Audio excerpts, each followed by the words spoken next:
November 7, 2025 നമ്മുടെ community ആനിമൽസുമായിട്ട് ബന്ധപ്പെട്ട് supreme കോടതി ഒരു വിധി പ്രഖ്യാപിച്ചല്ലോ. അതുമായി ബന്ധപ്പെട്ട് പലർക്കും പലതരത്തിലുള്ള സംശയങ്ങളുണ്ട്. അതിൽ ഏറ്റവും പ്രധാനപ്പെട്ട സംശയം ഈ പൊതു സ്ഥലങ്ങളിൽ നിന്ന് ആണോ ആനിമൽസിനെ പിടിക്കുന്നത്, കന്നുകാലികളെയും നായ്ക്കളെയും ഒക്കെ. ആക്ച്വലി പല മാധ്യമങ്ങളും അത്തരത്തിൽ തെറ്റിദ്ധാരണാജനകമായ വാർത്തകൾ പുറത്തുവിട്ടത് കൊണ്ടാണ് അങ്ങനെ ഒരു ആശങ്ക ഉണ്ടായി വന്നത്. അങ്ങനെയല്ല, പൊതുസ്ഥാപനങ്ങളിൽ നിന്നാണ്. Railway, bus stop, sports complexes, university ക്യാമ്പസുകൾ, പിന്നെ ഹോസ്പിറ്റൽസ്, ഇങ്ങനത്തെ സ്ഥലങ്ങളിൽ ഉള്ള നായ്ക്കളെയും അലഞ്ഞു തിരിയുന്നു എന്ന് കൺസിഡർ ചെയ്യപ്പെടുന്ന കന്നുകാലികളെയും എല്ലാം മാറ്റാനാണ്, ഷെൽട്ടറുകളിലേക്ക് മാറ്റാനാണ് സുപ്രീം കോടതി ആവശ്യപ്പെട്ടിരിക്കുന്നത്. ഇത് പരിപൂർണമായും അപ്രായോഗികമായിട്ടുള്ള ഒരു വിധിയാണ്. ഇത് കേൾക്കുമ്പോൾ സാമാന്യ ബോധമുള്ള ഏതൊരാൾക്കും ഇത് മനസ്സിലാവും. അധാർമികവുമാണ്. കാര്യം പലപ്പോഴും ജനറേഷൻസ് ആയിട്ട് അവിടെ ജീവിക്കുന്ന ജീവികളാണ്. ഇത് എക്സിസ്റ്റിംഗ് ആയിട്ടുള്ള കോൺസ്റ്റിറ്റ്യൂഷണൽ ലോസിനെ എല്ലാത്തിനെയും വയലേറ്റ് ചെയ്തുകൊണ്ടുള്ള ഒരു വിധിയുമാണ്. അതുകൊണ്ട് തന്നെ ഈ വിധിക്ക് അധികം ആയുസില്ല. പിന്നെ ഒരു പ്രധാനപ്പെട്ട കാര്യം, നമ്മുടെ വീടിന് മുന്നിൽ നമ്മൾ ഭക്ഷണം കൊടുക്കുന്ന, നമ്മൾ സ്ഥിരമായി കാണുന്ന നായ്ക്കളെയും കന്നുകാലികളെയും ഒക്കെ പിടിച്ചുകൊണ്ട് പോകാനുള്ള റൈറ്റ് ഉണ്ടോ? ഇല്ല. അങ്ങനെയല്ല പറഞ്ഞിരിക്കുന്നത്. മറ്റൊന്ന്, ഇനി നാഷണൽ ഹൈവേ, സ്റ്റേറ്റ് ഹൈവേ, മേൽപ്പറഞ്ഞ പൊതുസ്ഥാപനങ്ങൾ, ഇവിടെ നിന്നെല്ലാം ഉള്ള മൃഗങ്ങളെ പിടിക്കാൻ ആർക്കാണ് അധികാരം കൊടുത്തിരിക്കുന്നത്? അത് മുനിസിപ്പൽ അതോറിറ്റീസിന് മാത്രമാണ്. അല്ലാതെ ഏതെങ്കിലും പ്രസിഡൻഷ്യൽ അസോസിയേഷനോ അല്ലെങ്കിൽ മൃഗങ്ങളെ ഇഷ്ടമില്ലാത്ത ആൾക്കാർക്കോ ഏതെങ്കിലും പ്രൈവറ്റ് വ്യക്തികൾക്ക് കുറച്ച് കാശ് കൊടുത്ത് അവിടെ നിന്ന് മൃഗങ്ങളെ മാറ്റാൻ ഉള്ള അധികാരമില്ല. അത് നിയമവിരുദ്ധവുമാണ്. അങ്ങനെ കാണുകയാണെങ്കിൽ ഒരു പൗരൻ എന്നുള്ള നിലയ്ക്ക് നമുക്ക് എല്ലാവർക്കും അതിനെ ചോദ്യം ചെയ്യാനുള്ള അവകാശമുണ്ട്. ഇനി മുനിസിപ്പൽ അതോറിറ്റീസ് തന്നെ ഈ നായ്ക്കളെയോ കന്നുകാലികളെയോ കൊണ്ടുപോവുകയാണെങ്കിൽ എങ്ങോട്ടേക്കാണ് കൊണ്ടുപോകുന്നത് എന്ന് ചോദിക്കാനുള്ള അവകാശവും അധികാരവും നമുക്കുണ്ട്. മറ്റൊന്ന് ഫീഡിങ്ങുമായിട്ട് ബന്ധപ്പെട്ടാണ്. ഫീഡിങ് കണ്ടിന്യൂ ചെയ്യാൻ പറ്റുമോ ഇല്ലയോ എന്നുള്ളതാണ്. ഒരു കാരണവശാലും ഇന്ത്യയിൽ ഫീഡിങ് ബാൻ ചെയ്യാൻ പറ്റില്ല. കാര്യം അത് നമുക്ക് ഇന്ത്യൻ ഭരണഘടന തന്നിരിക്കുന്ന ഒരു അവകാശമാണ്. ആർട്ടിക്കിൾ 51 AGയുടെ വയലേഷൻ ആണ് അത് ബാൻ ചെയ്യാന്ന് പറയുന്നത്. അതുകൊണ്ട് തന്നെ ഡെസിഗ്നേറ്റഡ് ആയിട്ടുള്ള ഫീഡിംഗ് സ്പോട്ടുകൾ കിട്ടുന്നത് വരെ നമ്മൾ ഇത്രയും നാള് എവിടെയാണോ ഫീഡ് ചെയ്തുകൊണ്ടിരുന്നത് അവിടെ നമുക്ക് തുടർന്നും ഫീഡ് ചെയ്യാം. അതിനെ ആരെങ്കിലും തടസ്സപ്പെടുത്തുകയോ ഏതെങ്കിലും തരത്തിൽ നമ്മുടെ മുകളിൽ വയലൻസ് പ്രയോഗിക്കുകയോ ചെയ്യുകയാണെങ്കിൽ തീർച്ചയായിട്ടും നമുക്ക് അടുത്ത പോലീസ് സ്റ്റേഷനിൽ പോയിട്ട് പരാതി കൊടുക്കാം. അത് BNS, ഞാൻ സെക്ഷൻസ് വായിക്കാം. അതുമായിട്ട് ബന്ധപ്പെട്ടിട്ടുള്ള സെക്ഷൻസ് 351 BNS ക്രിമിനൽ ഇന്റിമിഡേഷൻ ആണ്. പിന്നെ സ്ത്രീകളെയാണ് ഉപദ്രവിക്കുന്നതെങ്കിൽ നിങ്ങൾ അറിയാതെ നിങ്ങളുടെ വീഡിയോസോ ഫോട്ടോഗ്രാഫ്സോ ഒക്കെ എടുത്ത് പബ്ലിസൈസ് ചെയ്യുകയോ അല്ലെങ്കിൽ കൈവശം വെക്കുകയോ ചെയ്യുകയാണെങ്കിൽ തീർച്ചയായും നിങ്ങൾക്ക് സെക്ഷൻ 77 BNS ഉപയോഗിക്കാം. 74, 79 ഇതെല്ലാം തന്നെ നിങ്ങളുടെ മുകളിൽ എന്തെങ്കിലും വയലൻസ് പ്രയോഗിക്കുകയോ നിങ്ങൾ ഇൻസൾട്ടിംഗ് ആയിട്ടുള്ള വാക്കുകൾ ഉപയോഗിക്കുകയോ ചെയ്യുകയാണെങ്കിൽ ഈ സെക്ഷൻസ് എല്ലാം നിങ്ങൾക്ക് കോട്ട് ചെയ്തുകൊണ്ട് അടുത്ത പോലീസ് സ്റ്റേഷനിൽ പരാതി കൊടുക്കാം. ഇനി പോലീസ് സ്റ്റേഷനിൽ ചെല്ലുമ്പോൾ ഏതെങ്കിലും കാരണവശാൽ നിങ്ങളുടെ അപേക്ഷ സ്വീകരിക്കാൻ സാധിക്കില്ല, കോടതി ഇങ്ങനെയാണല്ലോ പറഞ്ഞത് എന്നൊക്കെ പോലീസുകാർ പറയുകയാണെങ്കിൽ ഞങ്ങൾ DGPയെ നേരിട്ട് കണ്ട് അനുവാദം വാങ്ങിയിട്ടുണ്ട്. അതിന്റെ അനുവാദത്തോടു കൂടി നമുക്ക് സ്പെഷ്യൽ ടീം, DGPയുടെ സ്പെഷ്യൽ ടീമിനെ കോണ്ടാക്ട് ചെയ്യാം. അവര് ആവശ്യമായിട്ടുള്ള നിർദ്ദേശങ്ങൾ അതാത് SHOമാർക്ക് കൊടുക്കുന്നതാണ്. ഇനി എന്തുകൊണ്ടാണ് ഈ ഓർഡർ ഇല്ലീഗൽ ആയിരിക്കുന്നത്? ഒരുപാട് കാരണങ്ങൾ കൊണ്ട് ഇപ്പൊ പുറപ്പെടുവിച്ചിരിക്കുന്ന ഓർഡർ നിയമവിരുദ്ധമാണ്. അതിന് പ്രധാനമായിട്ടുള്ള ഒരു കാരണം എന്ന് വെച്ചാൽ ഇതിൽ ഓഡി ഓൾട്ടേറം പാറ്റം എന്ന് പറഞ്ഞാൽ രണ്ട് വശങ്ങളും കേൾക്കാതെ പുറപ്പെടുവിക്കുന്ന ഒരു വിധിയെ കുറിച്ചാണ് പറയുന്നത്. നമുക്കൊരു റൈറ്റ് ടു ബി ഹേർഡ് ഉണ്ട്. നമുക്ക് ഏതൊരു അപരാധിയായിട്ടുള്ള ഒരാൾക്ക് പോലും അയാളുടെ ഭാഗം കേൾക്കാനുള്ള ഒരു അവകാശമുണ്ട്. ഈ പർട്ടിക്കുലർ വിധിയിൽ ആനിമൽ വെൽഫെയർ ഓർഗനൈസേഷൻസിനെ ഈ കോടതി കേട്ടിട്ടേയില്ല. പല പ്രാവശ്യം മുതിർന്ന അഭിഭാഷകർ ആവശ്യപ്പെട്ടിട്ട് പോലും ഈ കോടതി അത് കേൾക്കാതെ ഏതെങ്കിലും ഒരു പർട്ടിക്കുലർ മറുപക്ഷത്തിന്റെ വാദങ്ങളെ മാത്രം മുൻനിർത്തിക്കൊണ്ടും സ്റ്റേറ്റ് ഗവൺമെന്റ്സ് കൊടുത്തിരിക്കുന്ന അഫിഡവിറ്റിനെ മാത്രം ബേസ് ചെയ്തുകൊണ്ടുമാണ് ഈ വിധി പ്രഖ്യാപിച്ചിരിക്കുന്നത്. രണ്ടാമത്, ഈ ബെഞ്ച് തന്നെ എസ്റ്റാബ്ലിഷ് ചെയ്ത എന്തിനാണ്?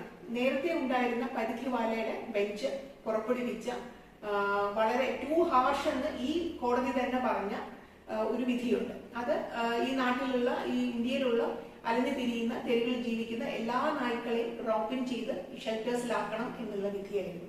അതിനെ ഈ കോടതി തന്നെ ടു ഹാർഷ് എന്നാണ് പറഞ്ഞത്. അതേ വിധിയാണ് വീണ്ടും അതിനേക്കാൾ കുറച്ചുകൂടെ വെഴ്സന്റ് ആയിട്ടുള്ള ഒരു ഫോമിലാണ് ഇപ്പോൾ അവതരിപ്പിച്ചിരിക്കുന്നത് ഉള്ളത് കൊണ്ട് തന്നെ ഒരു റെക്ടിഫിക്കേഷൻ എന്ന് പറയുന്ന ഒരു കോൺസെപ്റ്റിനെ അത് നെഗേറ്റ് ചെയ്ത് കഴിഞ്ഞു. അതുകൊണ്ട് തന്നെ ഈ ബെഞ്ച് സാങ്കത്യമല്ലാതെ ഉള്ള ഒരു ബെഞ്ചായി തീർന്നിരിക്കുകയാണ്. രണ്ടാമത്, ഇത് prevention of cruelty against animal ആക്ടിന്റെ എല്ലാം വിരുദ്ധമായിട്ടുള്ള അതിന്റെ കീഴിൽ വരുന്ന എല്ലാ സെക്ഷൻസിനെയും ഈ വിധി വയലേറ്റ് ചെയ്തിട്ടുണ്ട്. അൺനെസസറി ആയിട്ടുള്ള സഫറിങ് ആനിമൽസിന് ഉണ്ടാകുന്നു എന്നുള്ളതാണ് PCA സെക്ഷൻ 11A എന്ന് പറയുന്നത്. അതിനെ വയലേറ്റ് ചെയ്തിട്ടുണ്ട്. കൺഫൈൻ ചെയ്യാൻ പാടില്ല എന്ന് പറഞ്ഞിട്ടുണ്ട്, അതിനെ വയലേറ്റ് ചെയ്തിട്ടുണ്ട്. ഒരു സ്ഥലത്ത് നിന്ന് മറ്റൊരു സ്ഥലത്തേക്ക് റീലൊക്കേറ്റ് ചെയ്യാൻ പാടില്ല എന്ന് പറഞ്ഞിട്ടുണ്ട്, അത് വയലേറ്റ് ചെയ്തിട്ടുണ്ട്. പിന്നെ പാർലമെന്റ് പാസ്സാക്കിയ ABC റൂൾസിനകത്ത് വളരെ കൃത്യമായിട്ട് പറയുന്നുണ്ട്, സ്റ്റെറിലൈസേഷൻ കഴിഞ്ഞാൽ ആനിമൽസിന് തിരിച്ച് റീലൊക്കേറ്റ് ചെയ്യാൻ തിരിച്ച് പിടിച്ചെടുത്ത് വിടണം എന്ന് നിശ്ചയമായിട്ടും പറഞ്ഞിട്ടുണ്ട്. അതിനെ വയലേറ്റ് ചെയ്തിട്ടുണ്ട്. പാർലമെന്റ് പാസ്സാക്കിയ ഒരു നിയമത്തെയും അത് വയലേറ്റ് ചെയ്തിട്ടുണ്ട്. കൂടാതെ ഇതിന് മുൻപുണ്ടായിട്ടുള്ള അനേകം നല്ല വിധികളുണ്ട്. വളരെ ഹ്യൂമെയിൻ ആയിട്ട് വളരെ ബാലൻസ്ഡ് ആയിട്ടുള്ള വിധികളായിരുന്നു സുപ്രീം കോടതിയിൽ ഇതിന് മുൻപുണ്ടായിരുന്നത്. അതെല്ലാം തന്നെ ഇത് ഈ ഒരു വിധിയോടുകൂടി തമസ്കരിക്കപ്പെടുന്ന ഒരു അവസ്ഥയുമുണ്ട്. അതുകൊണ്ട് തന്നെ ഇതിന്റെ പ്രായോഗികതയും ഇതിന്റെ നിയമവിരുദ്ധതയും ഇതിന്റെ നിയമവിരുദ്ധതയും വളരെയധികം എസ്റ്റാബ്ലിഷ്ഡ് ആണ്. പിന്നെ ഇപ്പൊ നമ്മൾ എന്താ ചെയ്യാൻ പോകുന്നത്, അതാണ് പലരും ചോദിക്കുന്നത്. തീർച്ചയായിട്ടും നമ്മൾ വെറുതെ ഇരിക്കാൻ ഉദ്ദേശിക്കുന്നില്ല. കാര്യം നമുക്ക് എത്രയോ വർഷങ്ങളായിട്ട് പോരാടിയ ചരിത്രമാണുള്ളത്. നമ്മൾ അത്ര വേഗം തോറ്റുപോകുന്ന പടയാളികളൊന്നും അല്ല, നമ്മൾ ഒന്നാന്തരമായിട്ട് പോരാടുന്ന ആൾക്കാരാണ്. അതുകൊണ്ട് തന്നെ ഇന്ത്യയിലെ പ്രധാനപ്പെട്ട മിക്കവാറും എല്ലാ ആനിമൽ വെൽഫെയർ ഓർഗനൈസേഷൻസും ഇപ്പോൾ ഒരു റിവ്യൂ പെറ്റീഷന് ശ്രമിക്കുന്നുണ്ട്. റിവ്യൂ പെറ്റീഷൻ അക്സെപ്റ്റ് ചെയ്യുന്നില്ല എന്നുണ്ടെങ്കിൽ ക്യൂറേറ്റീവ് പെറ്റീഷന് പോകുന്നുണ്ട്. അല്ലാന്നുണ്ടെങ്കിൽ ഒരു ഹയർ ബെഞ്ച് എസ്റ്റാബ്ലിഷ് ചെയ്യാനുള്ള എല്ലാ ശ്രമങ്ങളും നടക്കുന്നുണ്ട്. അതുകൊണ്ട് ഇത് ഒരു അന്തിമ വിധിയായിട്ട് ആരും കരുതേണ്ടതില്ല. കൂടാതെ ഇതൊരു ഇന്ററിം ഓർഡർ കൂടിയാണ്, ഫൈനൽ വിധി വന്നിട്ടുമില്ല. ഇനി എന്തൊക്കെ ആർട്ടിക്കിൾസ് ആണ് കോൺസ്റ്റിറ്റ്യൂഷനിൽ എന്തെല്ലാം ആർട്ടിക്കിൾസ് ആണ് വയലേറ്റ് ചെയ്തിരിക്കുന്നത് എന്നാൽ ആർട്ടിക്കിൾ 21 എന്ന് പറഞ്ഞാൽ റൈറ്റ് ഫോർ എ ഡിഗ്നിഫൈഡ് ലൈഫാണ്. ആനിമൽസിനും മനുഷ്യർക്കും ഒരേപോലെ ഡിഗ്നിഫൈഡ് ആയിട്ടുള്ള ഒരു ജീവിതം ജീവിക്കാനുള്ള റൈറ്റ് ആണ് ആർട്ടിക്കിൾ 21. പിന്നെ നമുക്ക് എല്ലാവർക്കും അറിയുന്ന പോലെ നമ്മൾ എപ്പോഴും കോട്ട് ചെയ്യുന്ന പോലെ ആർട്ടിക്കിൾ 51EG, അത് ചുറ്റുപാടുള്ള എല്ലാ സഹജീവികളെയും സ്നേഹിക്കാനും പരിപാലിക്കാനും അവരുടെ ആവാസ വ്യവസ്ഥ സംരക്ഷിക്കാനുമുള്ള ഇന്ത്യയിലെ ഓരോ പൗരന്റെയും അധികാരവും അവകാശത്തെയും കർത്തവ്യത്തെ സൂചിപ്പിക്കുന്ന ഒന്നാണ്. പിന്നെ ആർട്ടിക്കിൾ 48A 51AH ഇതിന്റെ എല്ലാം പരിപൂർണ വയലേഷനാണ് ഇപ്പോൾ സംഭവിച്ചിരിക്കുന്നത്. എന്തുകൊണ്ടാണ് ഈ വിധി അപ്രായോഗികം എന്ന് പറയുന്നത്? അത് മിക്കവാറും സ്റ്റേറ്റ് ഗവൺമെന്റ്സ് എല്ലാം ഐക്യകണ്ഠേന അഭിപ്രായപ്പെട്ട ഒന്നാണ്. ഈ വിധി അപ്രായോഗികമാണ്. കാര്യം നമ്മൾ ഇവിടെ സംസാരിക്കുന്നത് 50 ലക്ഷത്തിൽ പരം മൃഗങ്ങളെ കുറിച്ചാണ്. പിന്നെ ഇന്ത്യയിൽ മൊത്തത്തിൽ 50 ലക്ഷത്തിൽ കൂടുതൽ മൃഗങ്ങൾ തെരുവിൽ ജീവിക്കുന്നുണ്ട്, കന്നുകാലികളായിട്ടും നായ്ക്കളായിട്ടും ഒക്കെ. അപ്പൊ ഇവരെയെല്ലാം ഷെൽട്ടറിലേക്ക് പാർപ്പിക്കണമെങ്കിൽ എത്രമാത്രം ഷെൽട്ടേഴ്സ് വേണം? ഇന്ത്യയില് ഒരു കാർ ഷെഡ് പോലും ഗവൺമെന്റിന്റേതായിട്ടൊരു ഷെൽട്ടർ ആയിട്ടില്ല. ഉള്ളത് മുഴുവൻ പ്രൈവറ്റ് പിന്നെ ഇൻഡിവിജ്വൽസോ അല്ലെങ്കിൽ NGOമാരോ നടത്തുന്ന ഷെൽട്ടേഴ്സാണ്. അതെല്ലാം വളരെ പരിമിതമായ സ്ഥല സൗകര്യമുള്ളതും വിഭവശേഷിയും വളരെ പരിമിതമായിട്ടുള്ളതുമാണ്. അങ്ങോട്ടേക്ക് ഈ ആനിമൽസിനെ എല്ലാം കൊണ്ട് ചെല്ലുന്ന കാര്യം ആലോചിക്കാൻ പോലും സാധ്യമല്ല. ABC സെന്റേഴ്സ് എല്ലാം വളരെ ചെറിയ ചെറിയ യൂണിറ്റ്സ് ആണ്. അവിടെ ഒന്നും ഇത്രയും നായ്ക്കളെയും ഇത്രയും കന്നുകാലികളെയും പാർപ്പിക്കുക അസാധ്യമാണ്. അപ്പൊ അതും വളരെ പ്രധാനമാണ്. മിക്കവാറും കേരളം പോലെയുള്ള സ്റ്റേറ്റ്സും എല്ലാവരും തന്നെ ഇത് നടപ്പിലാക്കാൻ വലിയ തോതിൽ ബുദ്ധിമുട്ടുണ്ടെന്നും ഇത് നടപ്പിലാക്കണമെങ്കിൽ വർഷങ്ങളുടെ അധ്വാനവും വർഷങ്ങളുടെ സമയവും ആവശ്യം വരുമെന്നും പിന്നെ വ്യക്തമാക്കിയിട്ടുള്ളതുമാണ്. അതുകൊണ്ട് തന്നെ ഏതെങ്കിലും നായ്ക്കളെ എവിടെന്നെങ്കിലും പിടിച്ച് എങ്ങോട്ടെങ്കിലും മാറ്റുന്നുണ്ടെങ്കിൽ നമ്മൾ അത് ശ്രദ്ധാപൂർവം നമ്മളതിനെ പിന്നെ അന്വേഷിക്കേണ്ടതുണ്ട്. അത് എങ്ങോട്ടേക്കാണ് കൊണ്ടുപോകുന്നത്, എന്താണ് ചെയ്യാൻ പോകുന്നത് എന്നൊക്കെ. ചില ആൾക്കാർക്കുണ്ട് ഇതിനെ പിടിച്ചു മാറ്റിക്കഴിഞ്ഞാൽ കൊന്നു കളയാൻ പറ്റുമോ, കൊന്നു കളഞ്ഞാൽ പോരെ, ആരും അറിയാതെ കൊന്നു കളയാമല്ലോ എന്നൊരു വിചാരമുണ്ട്. അത് പിന്നെ ഒരു തെറ്റിദ്ധാരണയാണ്. കാര്യം ഇപ്പോൾ മൃഗങ്ങളെ കൊന്നാൽ ശിക്ഷ 50 രൂപ ജാമ്യത്തിൽ ഇറങ്ങി പോകാനൊന്നും സാധ്യമല്ല. ഇപ്പോൾ 2 വർഷമെങ്കിലും മിനിമം ശിക്ഷ കിട്ടുന്ന ഒരു കുറ്റകൃത്യം തന്നെയാണ്. കൂടുതൽ ആൾക്കാർ ഇതിനെക്കുറിച്ച് അവെയറാണ്. കൂടുതൽ മനുഷ്യര് പിന്നെ മൃഗാവകാശ പ്രവർത്തകരായിട്ടുണ്ട്. പണ്ടത്തെ പോലെ അല്ല, ഒരുപാട് ആൾക്കാരെ കുറിച്ച് അവെയറാണ്. പ്രത്യേകിച്ച് പുതിയ ജനറേഷൻ അവരെല്ലാവരും തന്നെ ജാഗരൂകരാണ്. അപ്പൊ അതുകൊണ്ട് രഹസ്യമായിട്ട് കൊന്നുകളയാം, അല്ല ആരും അറിയില്ല, അങ്ങനെയൊന്നും ഉള്ള തെറ്റിദ്ധാരണ ആവശ്യമില്ല. ഇനി ഒന്നുള്ളത് യൂണിവേഴ്സിറ്റീസും സ്കൂൾസിലുമാണ്.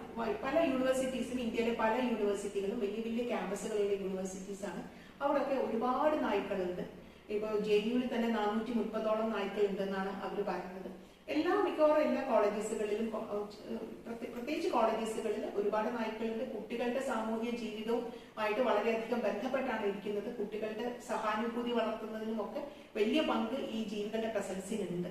അതുകൊണ്ട് തന്നെ നൂറുകണക്കിന് യൂണിവേഴ്സിറ്റികൾ, നൂറുകണക്കിന് കോളേജസുകളിൽ നിന്ന് ഇപ്പോൾ തന്നെ ഞങ്ങളുടെ കോളേജസിലെ നായ്ക്കളെ മാറ്റുന്നതിൽ നിന്ന് ഞങ്ങളെ എക്സം ചെയ്യണം എന്ന് പറഞ്ഞിട്ടുള്ള എഴുത്തുകൾ ധാരാളമായിട്ട് സുപ്രീം കോടതിയിലേക്ക് പോയി കഴിഞ്ഞു.